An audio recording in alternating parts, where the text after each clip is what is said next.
qu'on aime surtout, c'est les histoires fortes. Sous le prisme d'un point de vue. Le regard de l'écrivain. On avait envie d'un nom où chacun pouvait vraiment s'abriter. La littérature... Celle qui tire un petit peu dans les coins. Ça n'est pas ce qu'on lit dans le journal. C'est un processus créatif à part entière. Delcourt Littérature.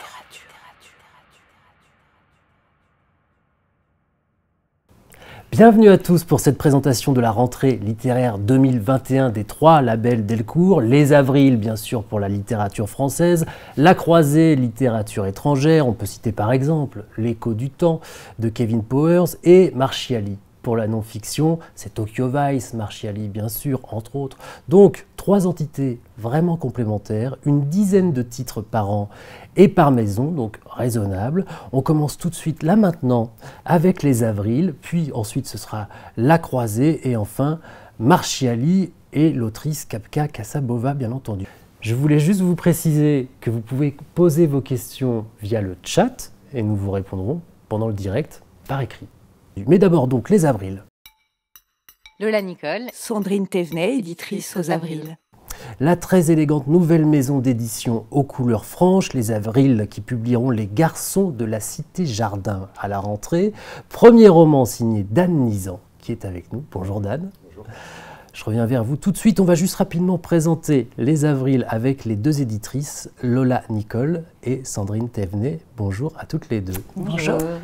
Comment on pourrait qualifier les grandes lignes éditoriales des Avrils d'abord, Sandrine? Alors, Les Avrils, c'est une collection de littérature française et francophone contemporaine et où nous publions 80% de fiction et 20% de récits littéraires. Oui, dans les récits littéraires, on peut citer La famille itinéraire d'un secret qu'on a publié en avril dernier. On est lancé depuis janvier 2021, donc c'est notre première rentrée. La ligne éditoriale, c'est des textes narratifs. On aime qu'on nous raconte des histoires, ancrés dans l'époque et avec toujours une grande attention à l'écriture, à une vraie voix et à cette petite musique qui fait un auteur authentique, ce qu'on pourra retrouver dans le texte qu'on va présenter maintenant. J'ai dit élégant, c'est vrai, hein, ça m'est venu comme ça. C'est gentil. C'est beau, quoi. Ça a dû être fascinant de créer cette identité visuelle-là.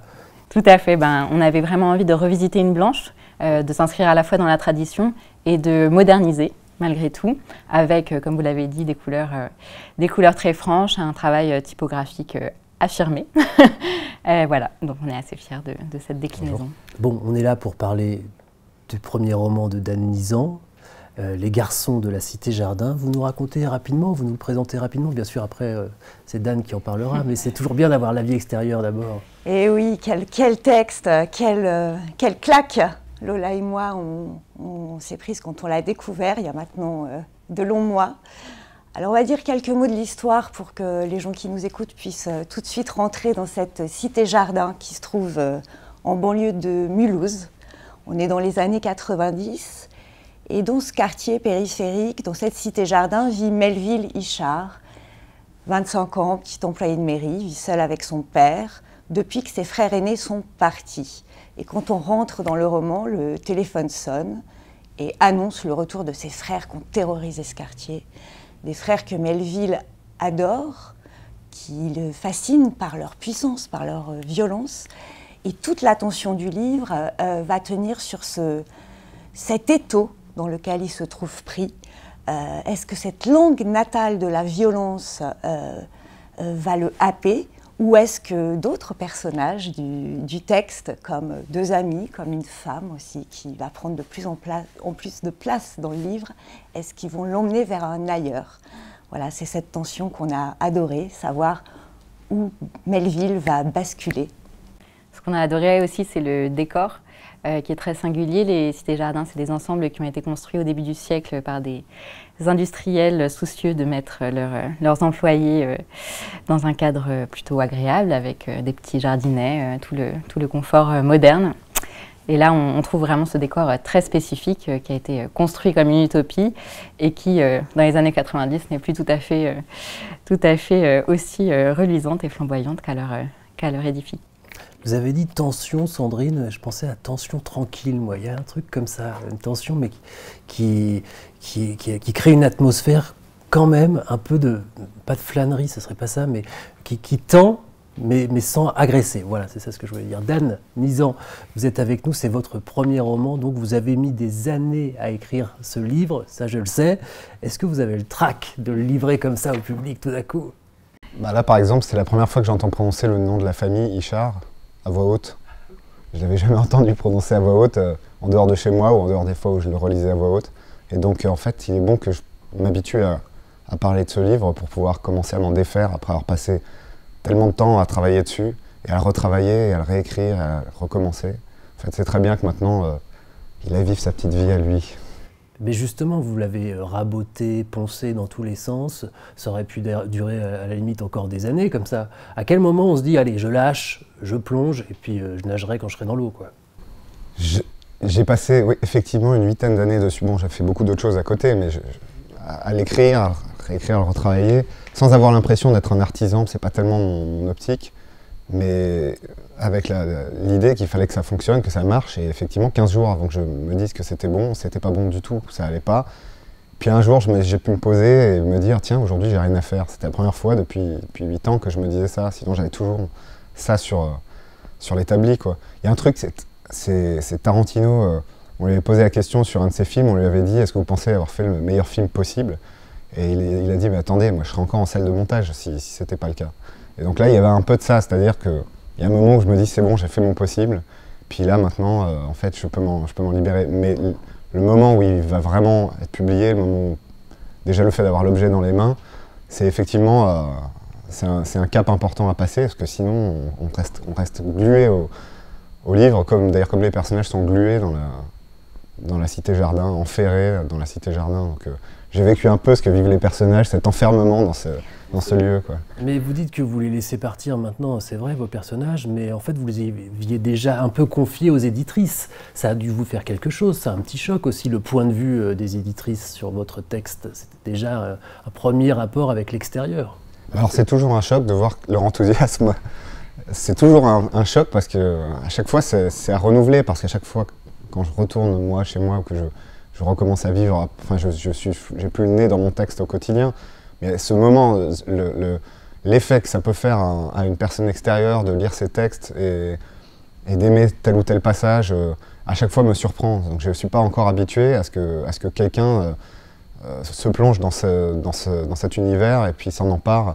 Et je ne suis pas habitué à avoir des retours, et effectivement le soutien des éditrices, c'est très important pour pas que je reparte effectivement dans une perspective de vouloir encore recommencer à le retravailler ou à le changer. Le fait que ce soit un moment dans la boîte, là, le texte il est là, on ne peut plus y toucher, c'est très important. Il y a une vieille tendance de journalistes littéraires que j'aime pas, qui disent avec un air un peu inspiré, ce lieu, c'est-à-dire cette ville ou cette maison, c'est un personnage à part entière de votre roman. Mais là, en fait, c'est vrai que bon, la Cité Jardin, c'est un personnage à part entière de votre roman. Oui, bah moi, c'est vrai, peut-être que c'est un cliché, mais en fait, moi, je le vis vraiment comme ça, parce qu'elle est omniprésente. Elle est présente dès la première ligne, elle est présente dans le titre, la Cité Jardin. Elle est là tout le temps, jusqu'à la dernière ligne du texte. De façon protéiforme, parce que ça ne débouche pas sur une théorie ou sur une vision ou sur une perspective sociale ou sur une leçon de morale. Je ne suis pas du tout dans cette perspective-là. Il y a vraiment un lieu sur lequel le livre s'interroge constamment et sur lequel je continue moi-même de m'interroger, parce que je suis parti d'un lieu réel, un lieu que j'ai connu dans mon enfance, que j'ai beaucoup fréquenté, sur lequel j'ai commencé un moment à me documenter, parce que ça m'intéressait, parce que justement il m'intriguait un peu, ce lieu qui en fait était nulle part dans la culture, nulle part dans les bouquins, nulle part dans les films. La Cité Jardin, j'avais jamais vu ça nulle part, mais je l'avais vécu de l'intérieur, donc ça m'intriguait. Bon, après j'ai écrit le livre et j'ai enceint vraiment mon histoire dans ce lieu que j'ai eu besoin de complètement réinventer à partir de son histoire réelle. Donc l'histoire est quasiment l'histoire réelle d'une cité-jardin réelle, mais j'ai eu besoin de la transposer pour l'extraire de la géographie et le mettre dans quelque chose de beaucoup plus spirituel, de beaucoup plus littéraire, de beaucoup plus mental. Et donc il y a effectivement cet enfermement mental où sont les personnages, mais les personnages sont dedans. C'est pas juste un lieu, c'est pas un livre géographique ou descriptif ou urbanistique. Dedans il y a des gens, il y a des vrais gens qui vivent des vraies choses. Et tous, soit essaient de quitter la cité-jardin, soit ils reviennent, soit ils restent enfermés, mais chacun a son histoire et chacun à sa problématique vis-à-vis des autres, vis-à-vis de lui-même et vis-à-vis évidemment de l'environnement et du lieu. Et c'était justement une limite ou c'était un confort d'avoir cette enceinte où les faire évoluer pour les regarder et puis jouer avec? C'est incroyable de s'approprier un lieu comme ça et d'en devenir en quelque sorte le démiurge, quoi. C'est un lieu qui est quand même réel, donc maintenant quand je vais dans ce lieu-là, en fait je vois les scènes de mon livre en fait. C'est très bizarre cette espèce d'inversion qui s'est produite parce que j'ai du mal à y voir, et je pense que c'était un peu l'intention que j'avais, j'ai du mal à y voir un lieu réel avec des gens réels, je vois mon histoire en fait. Et il y a un côté un peu despotique dans la façon dont j'ai enfermé tous ces pauvres personnages dans ce lieu. Après, on n'en parle pas tout le temps du lieu, il est omniprésent, on l'explique, on le raconte, mais on parle d'abord de ce qu'eux vivent. Donc en fait, quand on parle de leur amitié, quand on parle de leur affection familiale, filiale, quand on parle de leur amour, quand on parle de leur brutalité, on n'est pas tout le temps en référence à la Cité Jardin. C'est juste que c'est là-dedans que ça se passe, et que quand vous sortez dans la rue, vous voyez les arbres, les fleurs, les pavillons, les pelouses, les enfants qui se baladent partout, et vous êtes dans la Cité Jardin tout le temps. Mais vous êtes avec des vrais personnages. Justement, vous nous les présentez, ces personnages, à commencer par le héros, qui est un personnage qui se cherche, qui est la base de la plupart des grands romans, quoi. Il faut une quête, y compris intérieure. Ah, s'il est trop sûr de lui, le livre est tout de suite fini. Ah bah oui, c'est ça. Non, là, j'avais vraiment ce personnage qui était... Au départ, la Cité Jardin est venue s'agréger sur une idée que j'avais, qui était celle de cette fratrie de mauvais garçons, avec un petit dernier qui, lui, il aimerait bien être un mauvais garçon comme les autres, mais lui, il n'arrive pas, parce qu'il est différent, il est rêveur, il est cérébral, il est plus peureux, il n'est pas coléreux, il n'est pas brutal. Et en fait, lui, ça lui pose problème. Et je pense qu'on ne prend jamais la violence sous cet angle-là. Ça lui pose problème de ne pas être un brute comme les autres, de ne pas être à la hauteur en fait, de la sale réputation qu'ont les autres, qui ont fait quand même du quartier un véritable coupe-gorge. Donc c'est un quartier quand même où les gens n'osent plus s'aventurer à cause de cette famille-là. Donc lui, il est dans cette famille, sauf que lui... Donc ça, c'est le motif, donc c'est lui. Mais après, lui, il va se faire des amis, il va rencontrer des gens, on va voir réapparaître différents personnages qui étaient là, qui sont constitutifs de l'histoire, dont effectivement un personnage féminin, celui de Nelly, qui est un peu leur amoureuse à tous, qui joue un rôle dans l'histoire de la Cité Jardin aux yeux de Melville. Et donc en fait, c'est à travers le prisme de son regard à lui qu'on va analyser tous les personnages et toute leur vie en fait. Et tous leurs sentiments aussi, parce que tous, même ceux qui ne font que passer, apparaissent quand même toujours avec quelque chose de fondamental et de sentimental. Je veux dire, il n'y a jamais des jugements uniquement moraux, uniquement intellectuels sur les personnages. Ils sont tous, même quand ils apparaissent juste derrière une vitre, ils sont vivants. Merci beaucoup, Dan Nizan, les garçons de la Cité Jardin. Bonne chance, mais je m'inquiète pas trop pour la rentrée. Je reviens juste à vos éditrices pour conclure. Vous nous racontez comment vous êtes tombé sur le manuscrit d'Anne. J'adore ces histoires, moi. Eh bien, Dan nous l'avait envoyé à l'une et à l'autre, mais quand nous étions dans nos anciennes maisons. Sans savoir que...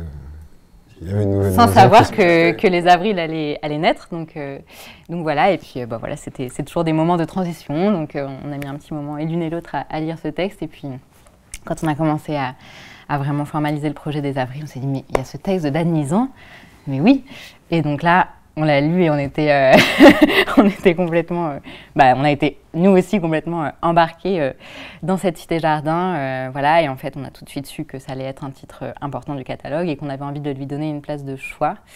Et c'est pour ça qu'on le fait figurer seul en rentrée littéraire, ce qui est un pari toujours risqué, mais ça montre aussi notre engagement et notre enthousiasme derrière ce texte, d'autant que c'était le texte qu'on devait sortir l'année dernière à la rentrée littéraire s'il n'y avait pas eu ce report à cause du Covid. Donc voilà, c'était vraiment notre objectif, notre projet pour ce livre, et puis voilà, auquel on tient beaucoup pour cette rentrée. Oui, c'est aussi peut-être l'occasion de remercier Dan qui a quand même dit OK alors qu'on n'avait pas de nom, pas de bureau, pas de téléphone, qu'il avait d'autres propositions, donc merci Dan. Non, vraiment, c'est un texte qui nous tient particulièrement à cœur depuis maintenant de longs mois. Mais il y a chez Dan ces personnages archétypaux extrêmement incarnés qui font aussi que pour nous, on le lit comme une tragédie contemporaine, comme un théâtre de l'existence et comme un texte vraiment universel. Bravo. Merci beaucoup Sandrine Thévenet, merci Lola Nicole et merci à vous, Dan Nizan, les garçons de la Cité Jardin aux Avrils. Merci beaucoup. On s'envole maintenant, on traverse l'Atlantique pour rencontrer La Croisée et le roman Hadès Argentine de Daniel Ledel. A tout de suite. Édition La Croisée. Et j'accueille maintenant donc Émilie Lassus, bonjour. Bonjour. Éditrice à La Croisée, nouvelle éditrice. C'est vrai, je suis arrivée il y a quelques mois aux éditions de La Croisée. Auparavant, j'étais aux éditions Autrement, où j'ai publié, certains libraires s'en souviendront je pense, j'ai publié Brit Bennett, une jeune autrice afro-américaine qui est sur les tables des librairies en ce moment. Et auparavant également aux éditions de l'Olivier, où je publiais de la littérature étrangère. Avec quelques auteurs un peu phares comme Sally Rooney, qu'on retrouve aujourd'hui aussi sur les tables des libraires. Donc, je suis très contente d'arriver à La Croisée, qui symbolise vraiment un nouveau dynamisme de la littérature étrangère, cosmopolite. Et donc, on va faire de très belles choses. Et je suis très heureuse, notamment en ce mois d'août, de retrouver la traduction française d'un roman que j'avais énormément apprécié, qui est apparu aux États-Unis il y a quelques mois. Il s'appelle Hadès Argentine de Daniel Ledel, traduit par David Fauquemberg, et que je vais défendre avec grand bonheur. Ah, vous l'aviez lu en version originale il y a Oui, tout à fait. C'est la beauté de le long chemin de la littérature étrangère, c'est-à-dire que les romans de langue anglaise et étrangère, on les retrouve quelques années plus tard sur les tables des librairies françaises. Et je suis très heureuse de retrouver ce premier roman choc, extrêmement marquant et de grande qualité qui arrive comme un cadeau pour moi à La Croisée. C'est un grand bonheur. On en parle tout de suite, mais on fait un petit tour à New York d'abord, puisque Daniel Ledel va nous faire un petit coucou grâce à la magie de la technologie. Hi, I'm Daniel Ledel, author of Hadès Argentine, and I'm extremely honored to be published by Les Éditions La Croisée this August. Hadès Argentine is the story of Tomás Orilla, who returns to Buenos Aires 10 years after he fled at the height of the military dictatorship and ends up on a quest to find the ghost of the woman he loved, Isabel. Hadès Argentine was inspired by my half-sister Isabel, who, like the character in the novel, fought in the resistance to the dictatorship and was murdered and disappeared before I was born. Growing up, she was a sort of ghost in my household, hardly ever talked about, but haunting my experiences and casting a painful shadow over my family. As I got older, I needed to know more about her, not just her death, but her life. I started to investigate her, to search for her, and that's why the book became a search for her ghost as well. It was almost like I was trying to resurrect her in my imagination. It's a kind of tribute to her, the memorial she never got as a victim of the regime. When the story begins, Tomás is a pretty ordinary college student who gets involved in this awful political moment simply because of an intense personal connection to someone whose passion and fearlessness he wishes he could have. Like many people swept up in the tide of history, he wasn't really prepared to join the fight for justice or make the sacrifices it demanded of him. And 10 years later, he's still wrestling with them, looking at these hugely difficult choices he made and wishing, again, like many people, that he could change them. His journey through Hades is a quest for redemption in that sense, a chance, he believes, to right the wrongs of his past. Merci beaucoup à Daniel Ledel. Daniel Ledel, Émilie Lassus, qui nous explique que son héros est fait d'ambiguïté, héros et anti-héros à la fois. Il faut commencer par là quand on écrit un roman quand même. On ne peut plus faire un héros d'un bloc, ça n'existe pas. Effectivement, et c'est là toute la force de son roman, qui, comme il le mentionne, part d'une histoire personnelle et familiale. Mais c'est la subtilité du roman qui fait qu'il arrive à raconter la vie d'un héros ordinaire, donc de l'histoire de ce jeune homme qui a fui l'Argentine pendant le plus fort de la guerre sale dans les années 70. Donc vraiment une guerre avec les militaires en pleine puissance et en pleine terreur envers les citoyens. Une guerre intestine qui fait que on peut se retrouver avec un voisin qui était auparavant un ami quotidien, qui devient son ennemi et puis même son bourreau. Enfin voilà, des situations extrêmement marquantes. Daniel Laudel exploite par la littérature en racontant comment donc, ce personnage qui rentre chez lui, finalement dans son pays natal, est marqué par les exactions que les autres ont commis, que les gens de sa famille ont commis, mais également par des exactions que lui a pu pratiquer. Et c'est ça qu'on va découvrir dans le roman, c'est-à-dire que c'est un héros qui se présente, est-il fiable, est-il ce qu'il fait, ce qu'il voit, ce qu'il raconte. Un héros qui a fui en plus. Il a fui en plus. Lui a fui alors que d'autres sont restés, d'autres ont disparu, d'autres ont combattu peut-être un peu plus que lui. Et ce héros est tout à fait attachant. Et c'est ça la force du bouquin, c'est que il est parfaitement, on est complètement dans son esprit, on se met à sa place et on comprend effectivement que nous aussi, et c'est ça que soulève Daniel Laudel très bien, c'est que nous aussi, qu'est-ce qu'on aurait fait en fait en temps de guerre? Qu'est-ce qu'on aurait fait face à notre famille, face à nos voisins? C'est la question de résistant au bourreau, quoi. Exactement, résistant au bourreau. Et ça, il exploite merveilleusement bien. Vraiment, c'est d'une subtilité et d'une force psychologique assez remarquable.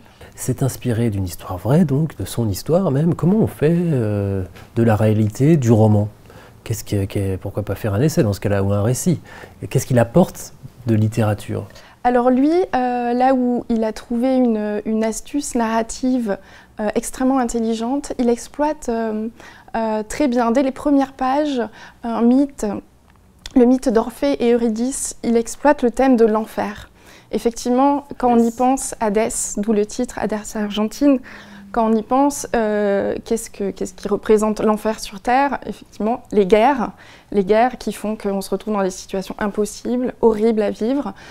Et l'enfer, il l'exploite littéralement en faisant plonger son personnage, le héros / anti-héros, en le faisant traverser les ruines de son pays, les limbes de son pays, en le faisant revenir sur ses pas et littéralement plonger, descendre dans l'enfer de ce qu'il a vécu. Et ça, il en fait une sublime littérature, c'est-à-dire qu'il prend ce mythe du personnage d'Orphée qui va retrouver son amoureuse Eurydice. Évidemment, il y a une histoire d'amour dans le roman. Il mêle ainsi la grande histoire, avec sa grande H, comme on dit, avec l'histoire intime du héros. L'histoire d'une famille, l'histoire d'un amour interrompu, et également l'histoire d'un pays et de l'Argentine dans sa période la plus sombre. C'est là la différence avec le mythe d'Orphée, c'est que Orphée a interdiction de se retourner sous peine de perdre Eurydice. Lui se retourne, mais alors complètement, pleine face justement à son passé. Face à son passé, face à ses fantômes, face à une galerie de personnages qui va ressurgir face à lui, des souvenirs, des scènes, des personnages qui ont marqué sa vie, des amis, des bourreaux. On va se retrouver face à littéralement un enfer bien réel dessiné face à lui. Et c'est ça qu'il arrive à faire revivre merveilleusement. C'est la beauté effectivement de la littérature, et c'est une grande astuce littéraire que Laudel exploite superbement bien. C'est ça qui a été extrêmement remarqué aux États-Unis et dans les pays dans lesquels il va sortir. Il va être publié dans une dizaine de pays en Europe. Vous êtes éditrice depuis longtemps, vous avez déjà sans doute croisé beaucoup de premiers romans. Ça vous fascine pas, vous, ça, quand tout à coup, la première fois qu'il écrit un roman bon, parfois on en a écrit plusieurs, on ne les a pas édités, mais enfin... C'est ça, il y a plusieurs chemins d'éditeurs. On peut dire que ça soit en littérature française ou étrangère, mais c'est vrai qu'on a... il surgit parfois, de temps en temps, ces écrivains qui n'ont pas 30 ans, de langue anglaise ou d'autres langues évidemment, l'espagnol, formidable vivier de jeunes auteurs. Il y a une nouvelle génération qui surgit en ce moment. Et des jeunes auteurs qui n'ont pas 30 ans et qui ont qui se sont nourris de la littérature auparavant, d'une sorte de classicisme ou d'une modernité folle des dernières années, en tout cas qui arrivent à agglomérer tout ça. Agglomérer n'est pas le mot le plus beau du monde, mais en tout cas, elle arrive à sublimer un espèce de mélange de modernité et de classicisme, et arrive parfois, rarement, mais c'est pour ça que les premiers romans autant réussis sont acclamés par la critique et par les journalistes comme vous, qui effectivement se disent ah, oui, effectivement, lui, il se détache alors que l'auteur ou l'autrice n'a pas 30 ans. Et certains, voilà, il y a certaines plumes comme ça qui arrivent peut-être maintenant un peu plus à mêler une forme de narration hyper efficace, une narration très dynamique, avec un classicisme littéraire et une précision de la langue qui est tout à fait, on va dire, confirmée. Enfin, ce sont des auteurs avec des bases littéraires extrêmement solides et un style très fort, qui est vraiment extrêmement bien rendu dans la traduction de David Fauquembert, qui est auteur par ailleurs, il faut le signaler, qui a écrit plusieurs romans en France et qui s'est amouraché de ce roman et qui en a vu la grande qualité littéraire, justement. Et le mélange des deux pour l'édition française donne vraiment un résultat assez époustouflant.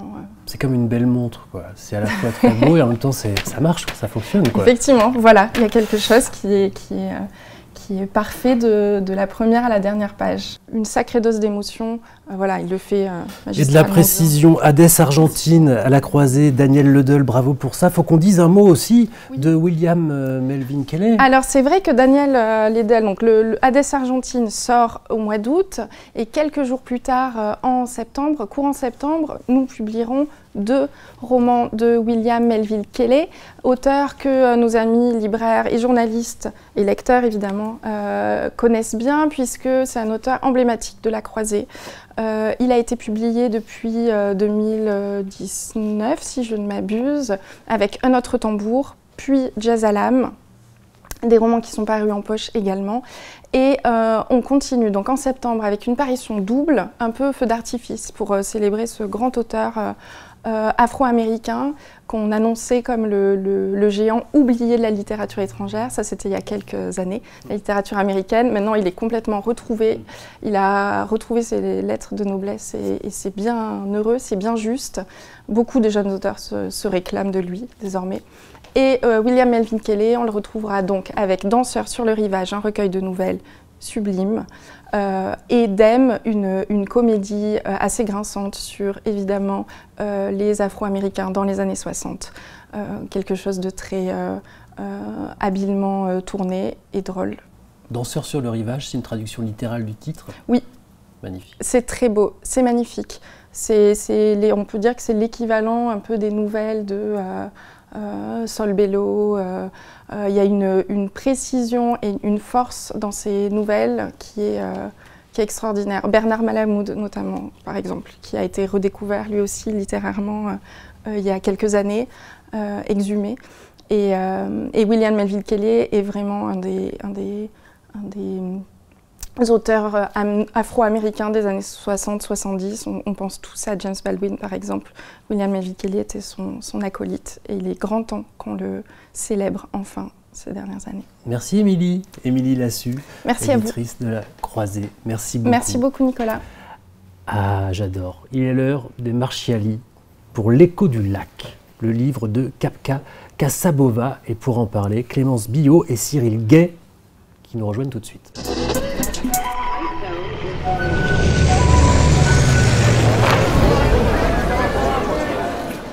Et nous retrouvons donc les éditions Marchiali pour L'écho du lac de Kapka Kassabova avec une couverture magnifique, comme toujours chez Marchiali. Et Cyril Gay et Clémence Billot sont là pour nous en parler. Bonjour. Bonjour. On dit un mot quand même de ces couvertures toujours incroyables chez Marchiali. Comment on peut les caractériser? Comment vous les fabriquez d'ailleurs?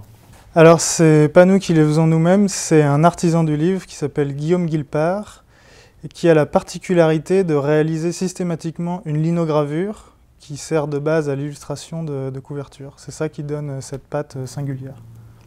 D'accord, mais c'est vous qui avez décidé de l'identité quand même. C'est quoi la ligne? Vous lui dites quoi en fait? C'est nous qui conjointement décidons de l'identité graphique. L'idée initiale de Guillaume était que, comme aux éditions Marchiali, nous publions uniquement de la littérature sans fiction, des histoires vraies.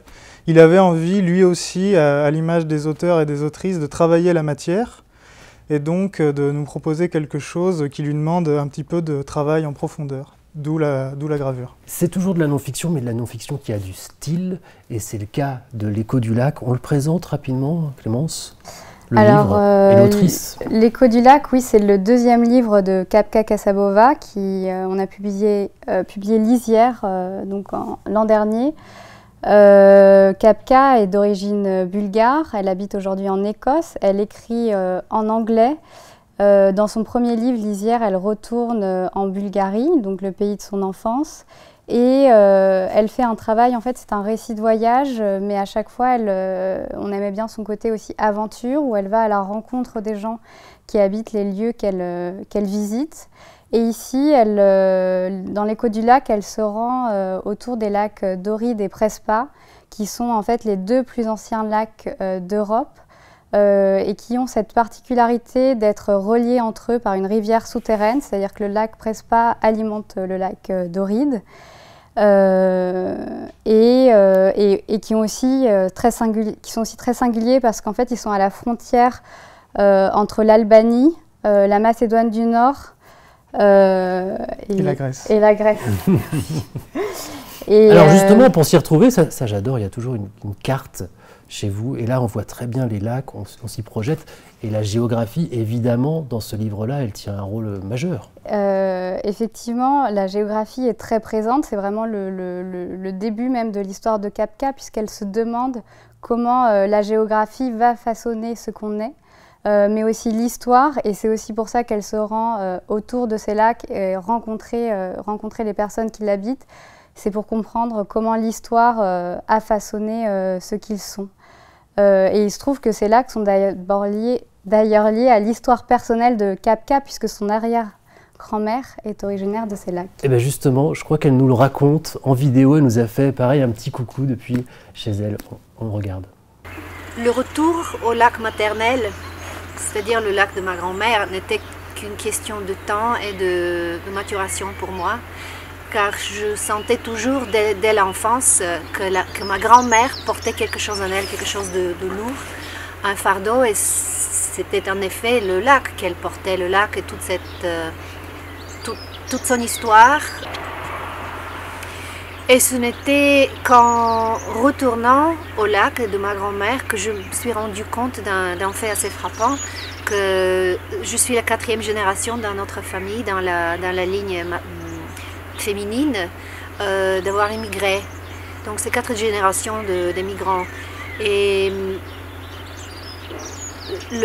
au début de ce voyage, j'ai identifié dans un sens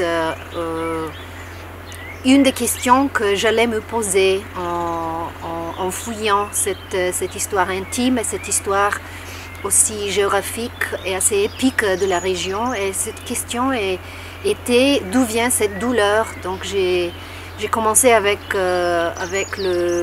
l'expérience d'une certaine douleur qui était portée par les femmes de la famille, y compris ma grand-mère, mon arrière-grand-mère, ma mère et moi-même.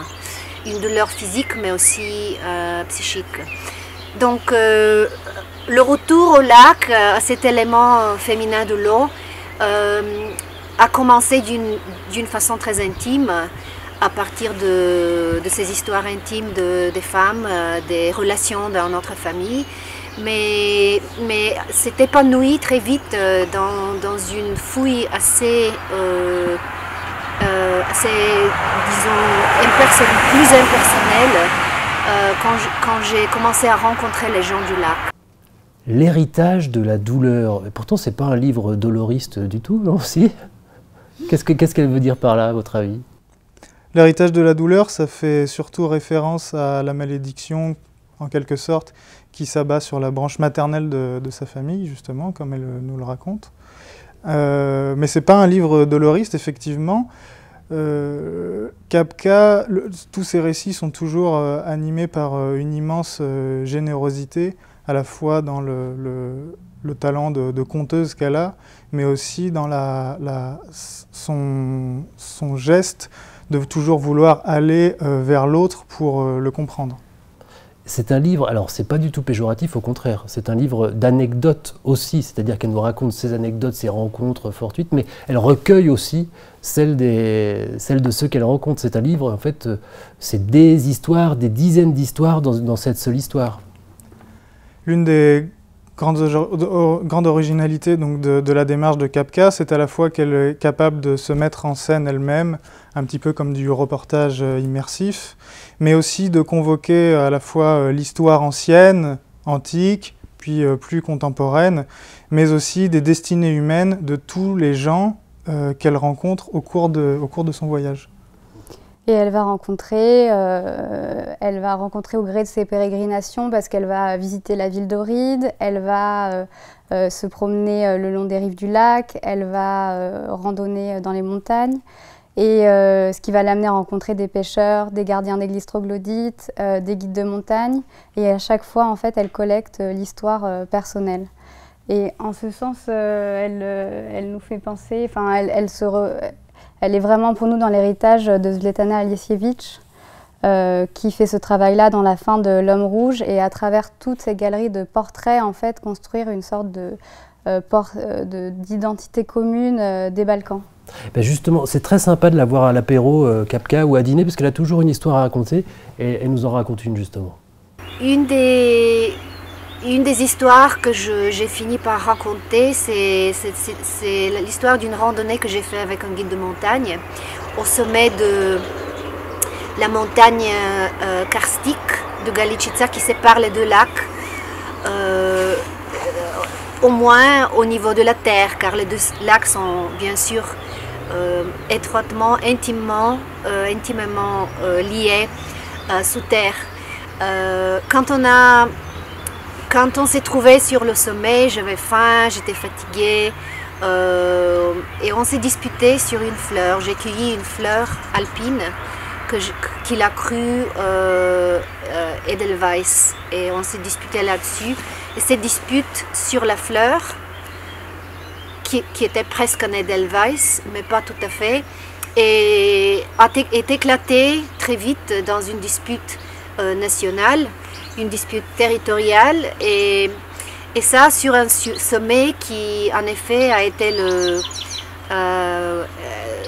l'arène de batailles très féroces pendant la Première Guerre mondiale entre l'armée française orientale, c'était surtout des Sénégalais et des Algériens, contre l'armée bulgare.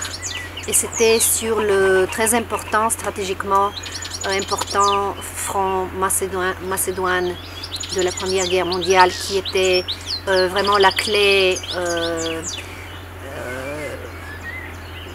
qui était symbolique dans la guerre pour toutes les nations balkaniques, ce front macédoine. Et c'est sur ce sommet où des hommes de nationalités diverses ont souffert atrocement pendant 4 ou 5 ans, il y a 100 ans, qu'on s'est disputé avec mon guide de montagne, nous les enfants de ces guerres multiples du XXe siècle. Et dans ce moment de souffrance personnelle, avec un ami qui est soudainement devenu un ennemi, j'ai compris justement comment se déroule le mécanisme du conflit, de la division dont nous sommes témoins et parfois victimes globalement maintenant, et comment se déroule le mécanisme de la réconciliation par contre. C'est des anecdotes mais qui ont un fond avec ce message de paix notamment. J'ai oublié de dire qu'il y a Thoreau en exergue, Walden évidemment, et je la lis, tiens. Un lac est le trait le plus beau et le plus expressif du paysage. C'est l'œil de la terre où le spectateur, en y plongeant le sien, sonde la profondeur de sa propre nature. Et évidemment, Thoreau, c'est aussi le retour à la nature, en plus de retrouver sa propre nature. Et il y a de ça quand même dans ce livre-là, c'est-à-dire qu'il y a le contact avec les chemins, avec les pierres, avec le minéral, il y a quelque chose comme ça. Il y a quelque chose de Matthew Crawford, vous savez, le contact, le retour au contact pur. Il y a de ça dans ce livre-là ? C'est aussi ça le projet? Il y a aussi une croyance forte dans le fait que la géographie marque les personnes de manière indélébile et que finalement on transporte toujours un ou des lieux avec soi. Et c'est le point de départ du livre. Elle voyait sa grand-mère qui portait le lac d'Oride avec elle. C'est pour ça qu'elle a décidé de remonter à la source donc maternelle, mais aussi la source du lac. On l'a dit tout à l'heure avec l'anecdote de Kapka, il y a un message de paix, mais en revanche, ça se passe dans la région où il y a le plus de guerres depuis toujours, quasiment, quoi. Et c'est aussi pour ça qu'il y a beaucoup d'histoires, finalement, c'est qu'il se passe des choses, c'est tout sauf l'ennui, mais il y a aussi la guerre. Mais là, c'est justement réhabiliter la paix, reprendre la paix dans ce contexte-là.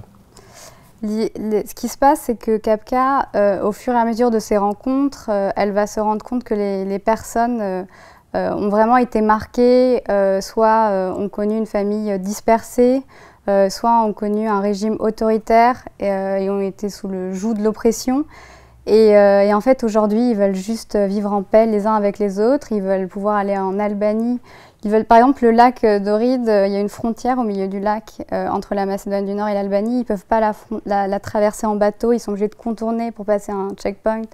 Et du coup, en fait, elle explique juste que ces gens veulent vivre en harmonie les uns avec les autres sans avoir ces mini-guerres de territoire, en fait. Mais c'est tout l'intérêt de la carte aussi, c'est tellement efficace, on voit exactement comment se dessinent les frontières, y compris les frontières naturelles, avec les massifs et puis les lacs qui sont en fait infranchissables, sauf qu'elle traverse tout ça, quoi. Et juste pour conclure, comment ça s'inscrit dans son œuvre plus globalement, ce livre-là, Cyril? Lorsque nous avons lu donc, le manuscrit de Lisière, on savait que ce n'était pas son premier ouvrage. Précédemment, elle avait écrit des recueils de poésie, un roman, un texte autobiographique même. Et ce qu'on a pu voir, c'est qu'elle avait trouvé une forme d'écriture hybride bien à elle, et que c'était en quelque sorte une œuvre de maturité. Alors ça, c'était le cas pour Lisière, mais c'est aussi le cas d'autant plus fortement pour L'Écho du lac. Et le plaisir qu'on a aussi à défendre l'œuvre de Kapka Kassabova, c'est qu'on sait qu'elle va pouvoir continuer à se déployer pleinement. Et qu'on accompagne quelqu'un qui construit, qui fait une œuvre en fait. Et ça, c'est suffisamment rare pour qu'on puisse le reconnaître et le défendre avec grand enthousiasme.